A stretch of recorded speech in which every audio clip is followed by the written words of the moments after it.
My name is Hekyang Song, and I'm a sophomore at Biola, and my major is communication disorders. And yeah, I was born in Kenya, born and raised as a missionary kid, and my parents have been there for about 20 plus years now. So it's been really cool to come to Biola and experience just a different world and how that works here in the States. So when I first arrived here in California, it wasn't as hard as I expected it to be.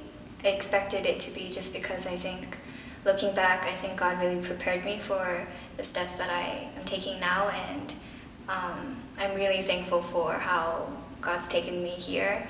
But it was really hard at the same time to adapt to the different culture, almost in that back home in Kenya it's very laid back. People are very like you take things at one step at a time, like your own pace. And so coming here where the culture is so independent, where you always have to find something to do and be productive, I think it was very different for me, but I also loved it in the sense that I could be my own person and explore different things myself. But other than that, I think I usually love exploring places, and so I was really excited to get to know people here and just to experience different things here, yeah. So it's very different for sure, but I think there's a beauty in seeing different sides of the world and experiencing that, so I'm really thankful for that.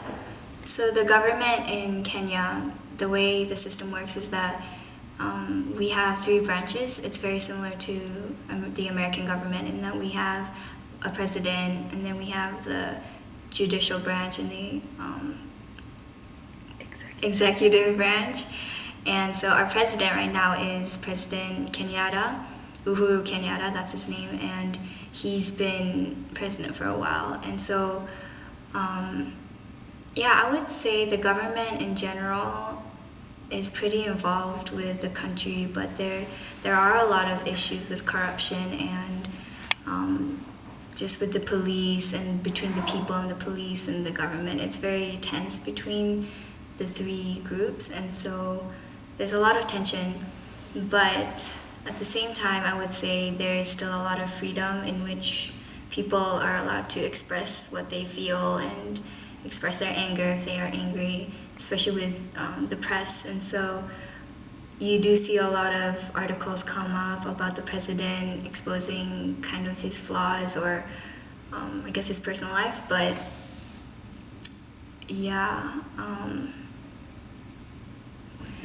I would say Kenya is a partly free press because they do allow you to express yourself and you are given that freedom.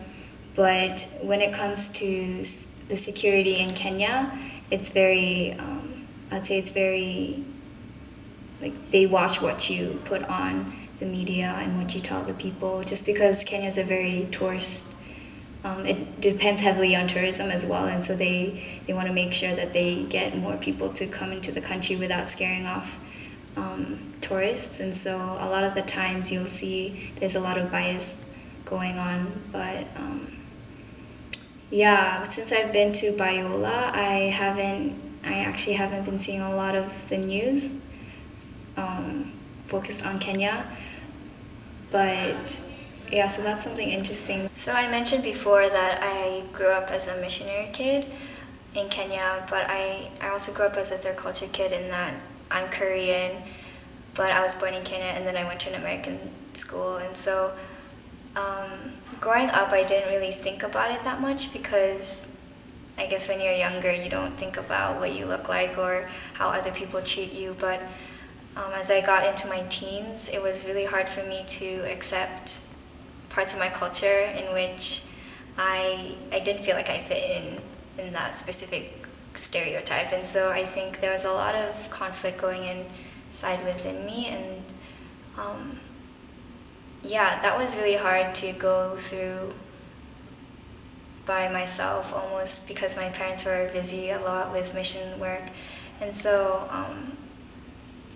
I think that has been hard but really good in that now the way I look at the world, it's very diverse. I can see, I love looking at different, I love looking at things in different perspectives. And so that's also why I love listening to people's stories and what they have, because I've come to realize that there's more than what you see.